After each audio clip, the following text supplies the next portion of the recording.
saudara-saudara, pada waktu yang lalu ya saya berbicara tentang rahasia Daud mengalahkan Goliat. Kita masih tetap sama mengenai bagaimana Daud ya mengalahkan Goliat. Kita sudah sama-sama belajar ya. Yang pertama apa punya Daud? Dia mengandalkan Tuhan. Yang kedua, cara pandangnya dia memandang sesuatu itu kepada Tuhan untuk dia dapat mengalahkan Goliat. Yang ketiga, memiliki iman. Dan saya akan berbicara lagi mengenai kesetiaan mendatangkan berkat. Kesetiaan mendatangkan berkat. Kalau kita setia, pasti akan ada berkat-berkat di dalam hidup kita.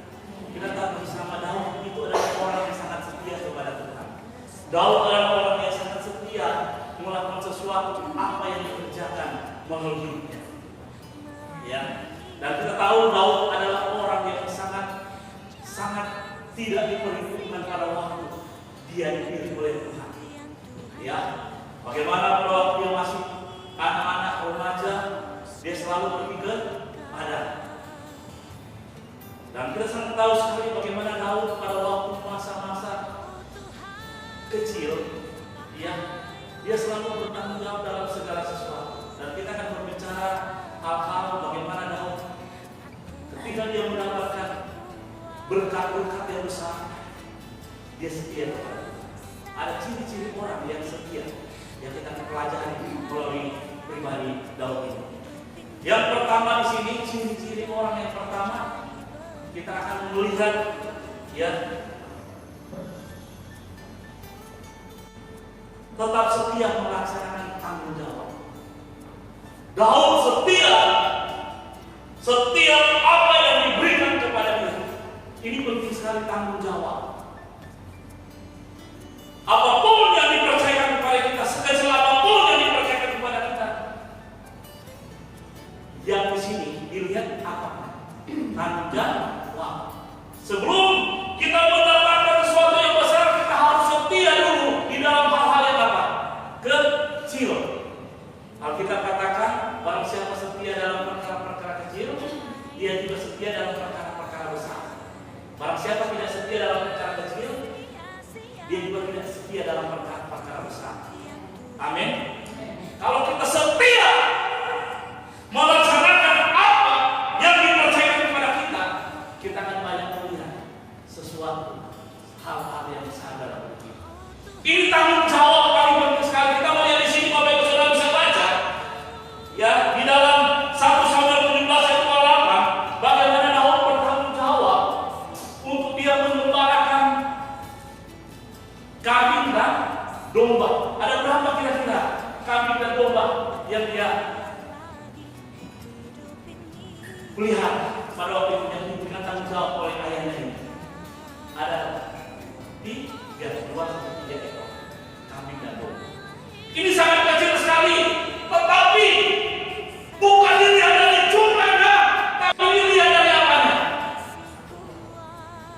Apanya? Tanggung jawab yang diberikan kepada kita. Saya baca yang ini sangat luar biasa sekali. Mari kita baca sama-sama. 3, 2, 1. Ketika kakaknya yang tertua mendengar perkataan Daud kepada orang-orang itu, bangkitlah maka ayah dia kepada Daud sambil berkata, mengapa engkau datang?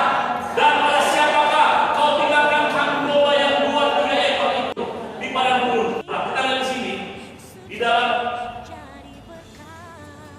kehidupan daripada Daud pada waktu dia disuruh oleh ayahnya untuk pergi membawa bekal ganti. Dia sebelumnya dipercayakan menjaga apa? Kambing dan domba. Ini satu hal yang saya katakan. Daud dengan setia dia bertanggung jawab apa yang telah diberikan kepada kita. Apa yang diberikan Tuhan juga kepada kita, baik di dalam pekerjaan sekuler maupun di dalam pelayanan, kita harus setia. Tanggung jawab adalah sesuatu yang paling mahal dan berharga dalam hidup kita. Kalau kita tahu, kalau kita akan bertanggung jawab di dalam tugas-tugas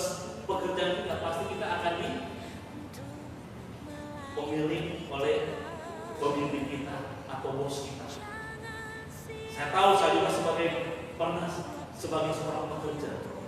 Saya 6 tahun bekerja di salah satu media.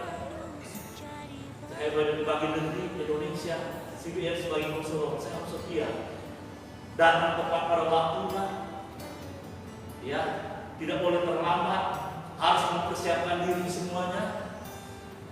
Ini tanggung jawab yang diberikan oleh pemimpin kepada kita. Kalau saya tidak melaksanakan hal ini, pasti saya akan di SP, ya, atau bahkan dipecat. Karena bukan sedikit orang-orang yang tidak bertanggung jawab dipecat, benar nggak? Tetapi saya lihat di sini tidak ada. Di sana sini Pak. Amin. Baik di sini maupun di rumah tidak ada. Tidak ada amin. Amin. Ini tanggung jawab ini sangat penting dalam hidup kita. Kalau kita bertanggung jawab dengan apa yang kita kerjakan, pasti akan menghasilkan sesuatu yang luar biasa dan baik. Lakukanlah dengan setia. Jangan tidak melakukan sesuatu dengan baik, hanya melakukan sesuatu dengan asal-asal. Ini saya mau garis bawahi, jangan melakukan sesuatu tanggung jawab asal-asal. Nanti berkat juga asal-asal. Amin. Engkau yang bekerja, lakukan dengan baik. Persiapkan waktumu ketika engkau datang ke kantor, ketika engkau datang ke tempat pekerjaan, dengan tepat waktu. Amin. Begitu juga ketika Tuhan percayakan seperti pelayan dalam hidup, lakukanlah dengan setia. Karena orang-orang yang setia melaksanakan tugasnya pasti akan melihat hasil berbuat. Ini penting sekali tanggung jawab Bapak Ibu Saudara. Saya mau katakan, lakukanlah dengan setia. Kalau kita lakukan dengan setia, pasti ada sesuatu yang kita katakan kita lakukan akan berjalan dengan setia. Sekecil apapun itu, lakukan dengan setia. Hai pemimpin-pemimpin, engkau yang bekerja, lakukan setia di perusahaanmu.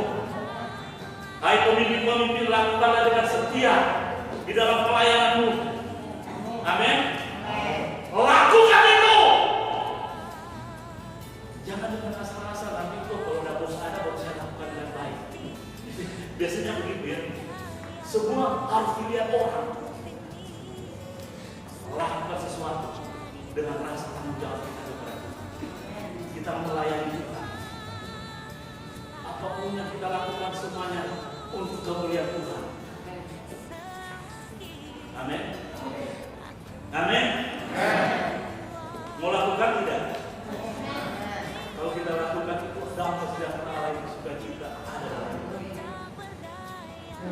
Ini penting sekali karena sekarang ini banyak orang sudah terlena dengan stay at home di rumah saja, tidak melaksanakan tugas dengan baik. Apalagi pemimpin sudah tidur nyenyak. Siapa yang pernah memikirkan domba-dombanya?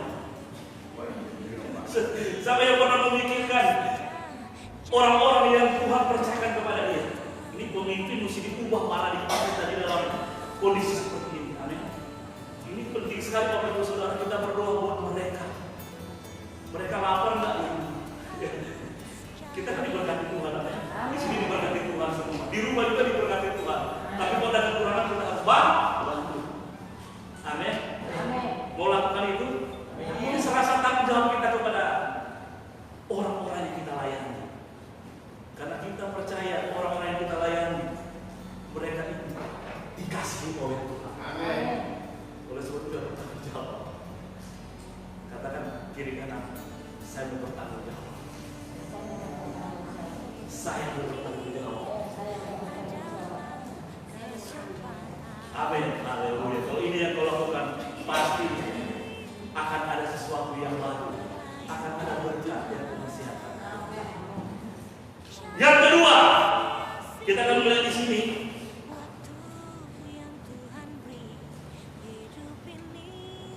Tetap setia walaupun ada masalah. Kadang-kadang kita, kalau ada masalah, sulit untuk kita setia, benar nggak? Berat sekali Tuhan.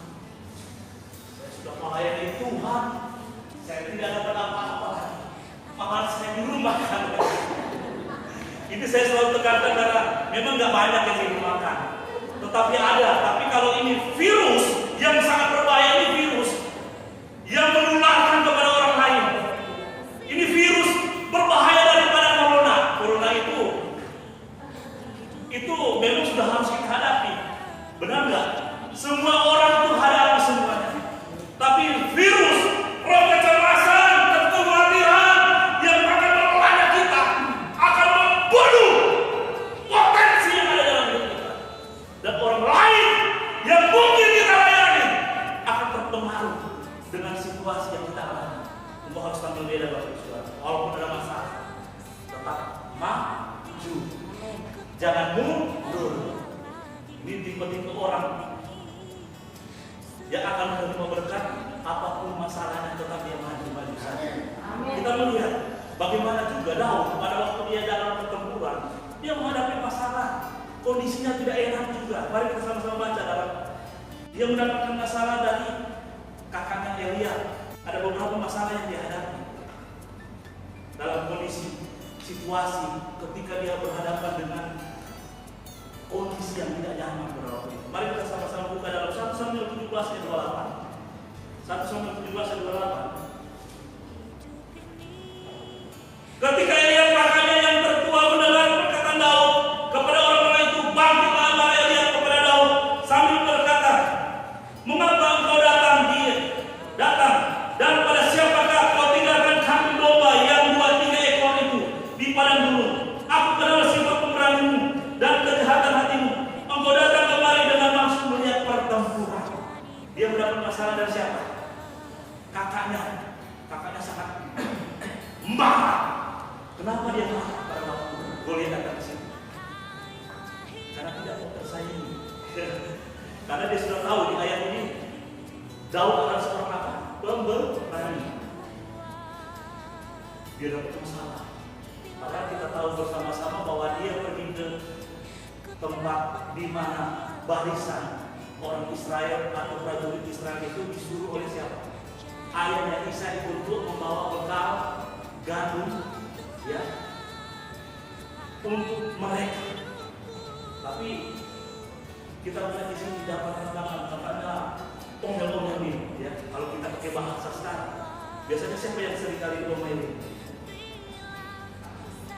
Ya, adik-adik yang biasanya.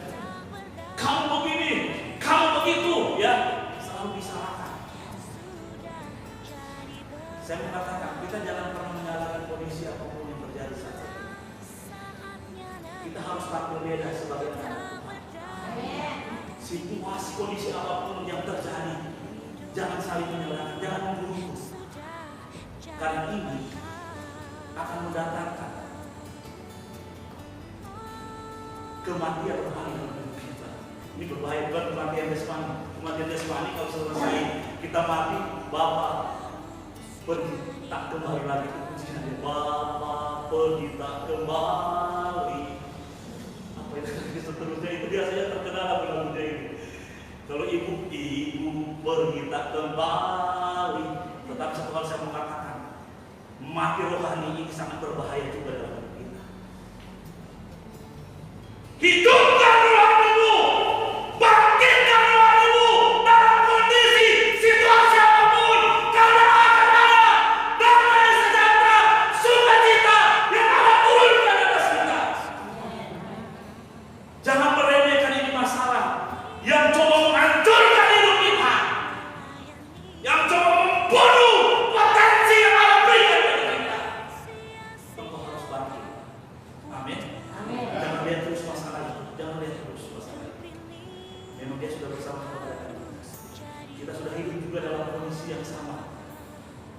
Ya, di era new normal ini kita semua mau sehat, benar nggak? Siapa yang nggak bisa sih? Tetap juga kita harus ke pasar. Tetap juga kita harus ke toko. Harus juga kita ke kantor, pekerjaan. Bahkan ada saya lihat enjoy di mall. Itu luar biasa sekali. Berarti mereka itu lebih enak datang ke mall daripada datang ke gereja. Kalau ke gereja kita lihat di sini Bapak Ibu Saudara, kalau di gereja paling aman saya katakan, nggak ada aneh. Karena saya sudah wanti-wanti yang sakit nggak boleh datang ke gereja. Benar nggak? Paling aman karena kita saling keluarga kan, nggak mungkin. Saya kasih contoh, ya Pak Derek sakit, mau datang ke sini, pastinya akan bawa virus sakit penyakit, benar nggak? Nggak mungkin Pak Raya Rubuh sakit yang mau datang untuk menularkan kita, tidak mungkin. Kita ini saling percaya satu sama dengan yang lain. Saya percaya Bapak Ibu Saudara. Amin. Jadi kenapa saya harus pakai masker, saya lindungi diri saya, facial. Karena saya juga banyak berhubungan dengan orang. Oleh sebab itu ini penting sekali kita harus mengikuti aturan-aturan main yang sudah ditetapkan. Jangan kita barang enteng, amin. Jangan meremehkan yang sudah diimbau buat kita. Kalau sudah pakai masker, sudah pakai facial, nggak usah lagi takut. Jangan jadikan masalah itu, amin. Tapi tetap orang tua, lansia, anak-anak tetap harus kita jaga. Jangan mudah tergeser. Kita kan sudah saling menghimbau sama dengan yang lain. Komsel juga bisa dilaksanakan 2-3 orang. Karena kita katakan 2-3 orang juga Tuhan ada di situ, amin. Komsel yang paling kuat adalah kita saling membangun sama-sama dengan yang lain. Justru saya akan melihat Tuhan akan bekerja dengan dahsyat di dalam situasi seperti ini. Banyak jiwa-jiwa akan datang kepada Tuhan. Bukan sedikit orang saat ini mengalami ketakutan, kecemasan, kekhawatiran. Kita jangan cari jemaat sekarang, cari murid. Amin. Karena sekarang banyak jemaat ya mengalami demikian. Kita harus cari murid. Jadikan dia murid. Kalau kita jadikan murid dan dia bertumbuh dan berkembang dan dia jadi lebih baik daripada kita, itu lebih luar biasa. Amin. Saya percaya murid-murid juga yang saya layani akan berkembang dengan dasar luar biasa. Jadi jangan takut nanti. Kalau sudah mulai saya suruh berkhotbah di tempat ini, masih beberapa orang yang berani. Karena melalui media begini kan harus ditonton banyak orang. Saya juga belajar Bapak Ibu dalam situasi seperti ini. Semua nggak sempurna. Katakan diri kan nggak sempurna. Karena semua harus hadapi situasi atau new normal. Pelayanan itu melalui apa? Media. Kita sudah punya YouTube. Ada apa lagi? Ya, live streaming, WA disampaikan oleh khotbah. Tetap kita harus berikan yang terbaik bagi Tuhan. Karena saya lihat di sini pemimpin semua yang banyak hadir. 11 keluarga yang saya pimpin, umumnya pemimpin yang hadir. Jemaat harus doakan, amin. Amin. Amin. Tapi tetap yang sakit, yang suhu 7 berapa? 37 ke atas jangan ada. Biarkan ibadah di rumah. Kalau kau bertumbuh di rumah, tetap laksanakan itu. Karena kita tidak bisa lagi menahan orang-orang yang beribadah di luar rumah. Amin. Saya katakan ini karena saya mengasihi Bapak Ibu Saudara. Jangan lihat lagi masalah sekarang. Semua sama. Kita berhadapan di satu wadah yang sama. Nggak ada. Oh, Pak Gembala enak. Ini itu. Oh, si A enak, si B enak. Tidak sama, benar nggak? Virus ada di mana-mana, benar nggak? Kecuali virus ada di tempat yang aman, kita lari. Tapi kita nggak bisa lari. Kita hanya bisa lari kepada Tuhan. Hidup dan mati hanya ada dalam tangan Tuhan. Jangan sampai kita Bapak Ibu Saudara, kita sudah menjaga di gereja, tapi di luar kita tidak menjaga juga. Amin. Kita harus saling menjaga, saling mengingatkan. Saya juga banyak salah kadang-kadang nggak pakai masker. Pak, ini Pak, oh saya pakai. Harus saling mengingatkan. Sekarang ini nggak usah lagi kita wah, oh gak enak untuk mau kasih masukan ke dia. Kita harus saling mengingatkan satu sama dengan yang lain. Amin.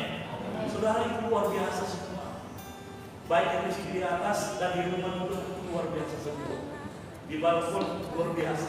Amin. Amin yang di balkon. Tuhan juga akan berkati, jangan main-main HP. Kecuali baca Alkitab. Amin. Jangan sampai firman itu online terus, bukan firman yang didengar. Apa yang didengar tadi? Khotbah apa yang didengar? Amin.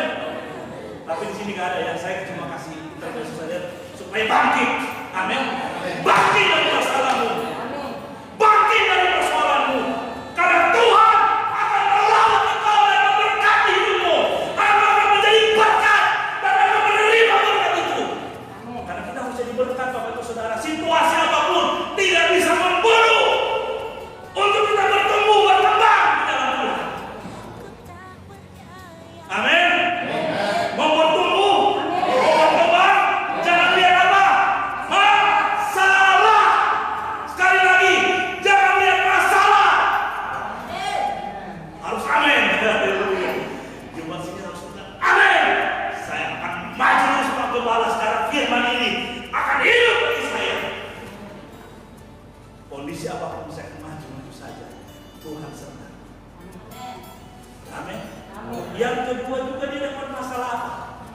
dengan Saul, wah kamu gak bisa. Goliat itu sudah lama berperang. Ini masalah juga, benar gak? Ini tantangan yang dihadapi Daud pada waktu dia melawan Goliat. Siapa kamu? Masih polos katanya ya. Parasnya punya kalau kelihatan. Daud ganteng sekali. Lebih ganteng dari saya. Lebih ganteng daripada aku. Tapi parahnya lebih ganteng. Ini penting sekali. Pak Widi juga lebih ganteng. Karena sama-sama cinta aku.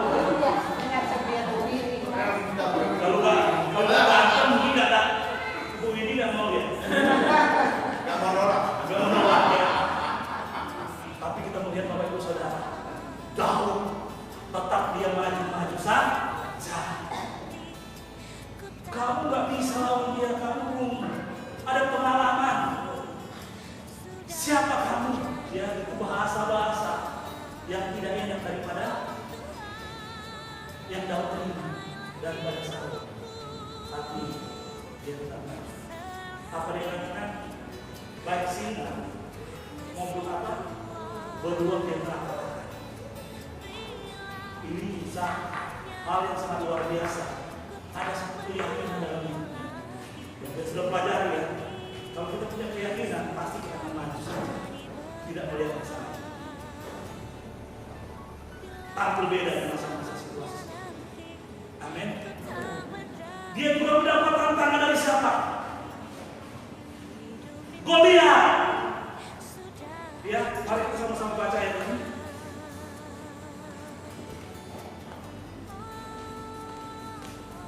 Goliat mengatakan apa kepada Daud? 1 Samuel 17 ayat 23. Bacakan dengan keras supaya kita dengar semua. Kalau sudah dapat kita bacakan semua dengan keras. 1, 2, 3. Orang Filistia itu berkata kepada Daud, "Anjingkah aku, maka engkau mendatangi aku dengan tongkat." Lalu demi pahalanya orang Filistia itu mengutuki Daud. Ya, dia bilang, "Anjingkah aku, engkau datang dengan tongkat." Ini kesombongan ini sangat berbahaya juga dalam hidup kita. Ya, jangan meremehkan. Ya, ini Goliat meremehkan Daud karena dia masih kemerah-merahan. Ini sesuatu yang sangat berbahaya. Roh kesombongan, keangkuhan akan menghancurkan hidup kita. Dia tidak tahu siapa Daud, benar tak? Orang tak tahu siapa kita. Kita anak raja, anak Tuhan. Amin. Kalau orang mengata-ngatai Daud, itu sebenarnya untuk siapa? Untuk kita, untuk berkembang, bertumbuh dalam hidup kita, untuk kita semakin naik menghadapi masalah. Orang yang besar dia harus hadapi apa? Masalah, tantangan. Itu namanya proses hidup. Orang sukses pun dia mengalami proses hidup. Jangan berkata bahwa sudah naik tidak ada proses lagi. Semua orang pasti menghadapi proses. Tapi Daud tetap maju saja. Dia bilang Tuhan Allah Israel akan menolong dia. Ketika kita mendapat masalah, katakan Tuhan saya akan menolong saya. Kalau saya tidak ada beras di rumah, saya akan puasa. Nah, jemaat yang baik akan puasa. Amin. Kita harus saling memperhatikan satu sama dengan yang lain. Situ saya selalu bilang, ini penting sekali. Kita semua menghadapi hal itu. Pemimpin pun kalau kurang, kita harus saling membantu satu sama yang lain. Ini harus kita terapkan. Ini adalah pelayanan kasih kita kepada Tuhan. Amin. Pelayanan yang hidup ini harus kita hidupkan kembali.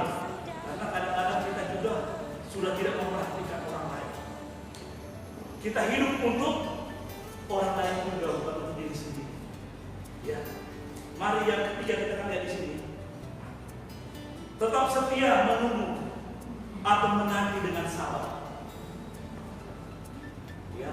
Kalau kita setia, kita sabar, tunggu waktunya Tuhan, pasti akan ada apa?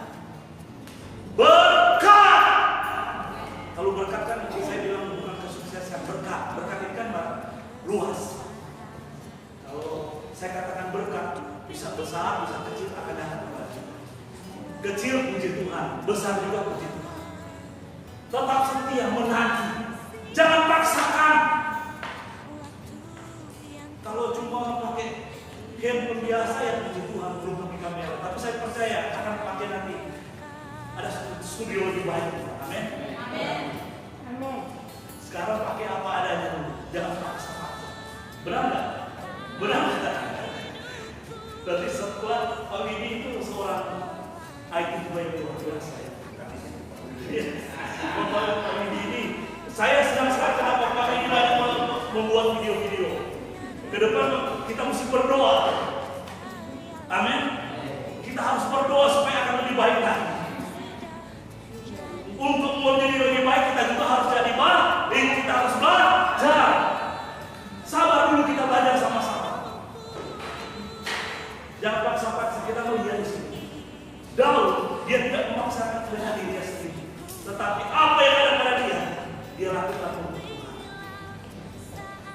Apa yang ada padamu, lakukan itu. Mari kita sama-sama melihat di dalam Alkitab kita bersama-sama. 1 Samuel 17 ayat 38 sampai 39. Lalu Saul mengenakan baju perangnya kepada Daud, ditaruhnya topeng tembaga di tangannya, dan dikenakannya baju sirah kepadanya. Lalu Daud mengikatkan pedangnya di luar baju perangnya. Kemudian ia berikhtiar berjalan, sebab belum pernah dicobanya. Maka berkatalah Daud kepada Saul, aku tidak dapat berjalan dengan memakai ini, sebab belum pernah aku mencobanya. Kemudian ia menanggalkannya. Ya, jangan paksa-paksa dulu. Kita lihat Daud ini, cerita ini. Ketika Saul, raja Israel, mengenakan baju sirah kepada Daud dan ketopong, apa yang dia katakan? Dia tidak bisa dengan leluasa menggunakan baju itu. Saya sangat terharu sekali dengan hal ini, karena ini membentuk saya juga. Kita jangan terlalu banyak paksa-paksa untuk kita jadi seperti si A, jadi seperti B. Jadilah dirimu sendiri. Amin. Jadi dirimu sendiri.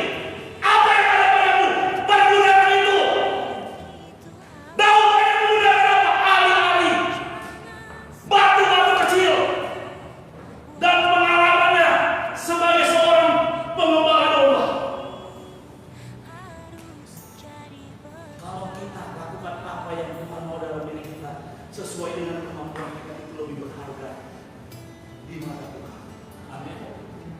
Satu orang layani dengan sungguh-sungguh, satu jiwa layani dengan sungguh-sungguh. Amin. Dan satu pekerjaan yang ditugaskan kepada melayani dengan sungguh-sungguh. Oleh sebab itu, ketika kamu mendapatkan sesuatu dan kau coba untuk melakukan suatu pekerjaan atau usaha yang baru, doakan ini benar dari Tuhan atau tidak. Jangan sampai hanya membuat kita tidak nyaman dengan apa yang kita mulai coba kerjakan. Berdoa, Tuhan, apa benar enggak ini saya mau kerjakan? Kalau tidak, lebih baik di rumah saja. Amin. Kan ada suami juga yang masih bekerja. Amin. Haleluya. Haleluya. Apa yang ada padamu? Coba lihat, coba kita lihat tangan kita. Cuma ada 5 jari. Benar enggak? Kalau dompet juga ada, kita harus memberikan yang terbaik kepada Tuhan. Apa yang ada padamu? Lakukan itu dengan baik. Setialah dengan baik. Karena akan mendatangkan berkat yang luar biasa. Kita melihat hasil daripada ketiga hal ini, ketiga ciri ini. Apa yang Daud rasakan? Promosi dari Tuhan. Dia mendapatkan sesuatu yang dia tidak pernah pikirkan. Dan satu hal saya mau katakan, ketika Daud mendapat pengurapan di dalam pasal 10 ayat 1 di situ, Samuel mengurapi dia dengan kuasa. Dia mengambil minyak dari buli-buli menaruh ke dalam ini. Kenapa? Karena Tuhan cari orang-orang yang bertanggung jawab. Tuhan cari orang-orang yang tidak melihat masalah, yang menghancurkan hidupnya. Tuhan cari orang-orang yang salah. Amin. Apakah mendapat sesuatu yang salah? Saya yakinkan kalau kau setia, bertanggung jawab, setia di dalam kondisi apapun, situasi apapun, dalam masalah apapun. Kalau engkau setia dengan sabar menantikan janji Allah, pasti kita akan mendapatkan itu. Saya merasakan, saya diberkati masa-masa kondisi seperti ini. Gak ada Bang Edu diberkati nggak? Amin. Saya mau supaya kita diberkati juga, supaya kita memberkati orang lain. Kita akan semakin kuat, amin. Sekecil apapun yang Tuhan percayakan, lakukan itu dengan baik. Kita ini satu keluarga, Bapak Saudara. Nggak usah malu-malu lagi. Kalau kekurangan datang ke rumah Raja, kalau kekurangan datang ke Andreas, amin. Kita ini keluarga. Tapi jangan habisin semua. Amin. Kita saling memberikan satu masukan, saling membantu satu sama dengan yang lain. Saya ini harus katakan ini karena apa? Saya nggak mau kita semua juga mengalami kesusahan. Amin. Amin. Kita ini keluarga, benar nggak? Kita ada hampir kurang lebih 200 jemaat dengan anak-anak. Ya, saya tahu bahwa saudara banyak yang diberkati kok. Jadi jangan khawatir. Amin. Kita nggak akan ada roh kulit di gereja kita ini. Saya tolak dalam nama Yesus. Katakan sama-sama, kita tolak dalam nama Yesus. Kita harus saling memperhatikan satu sama lain. Dan kita lihat promosi. Sekalipun Daud berada di mana, kalau sudah waktunya Tuhan, tidak dipaksa-paksa seperti Isa memberikan baju dan Daud melepaskan itu ya. Tapi kita melihat akan dicari. Coba mari kita baca sama-sama ayat ini. Ayat yang ke-56 dan 57 sampai yang 58. Mari kita baca sama-sama. 3, 2, 1. Kemudian raja berkata, tanyakanlah anak siapakah orang itu. Ketika Daud kembali sesudah menghadap orang Filistin itu, maka Abner memanggilnya dan membawanya menghadap Saul. Sedang kepala orang Filistin itu masih ada di belakangnya. Kata Saul kepadanya, anak siapakah engkau? Ya orang muda. Jawab Daud, anak Isai, orang muda. Luar biasa, beri kemuliaan bagi Allah. Amin. Akan dicari, berkat akan cari kita.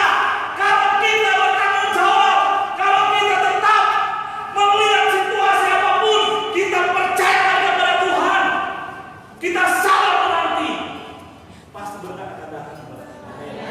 Amin. Ini penting sekali. Ini sangat penting sekali saya katakan. Kalau kita percaya ini, lakukanlah 3 hal ini. Lakukanlah 3 ciri. Amin. Katakan kiri kanan, saya melakukan.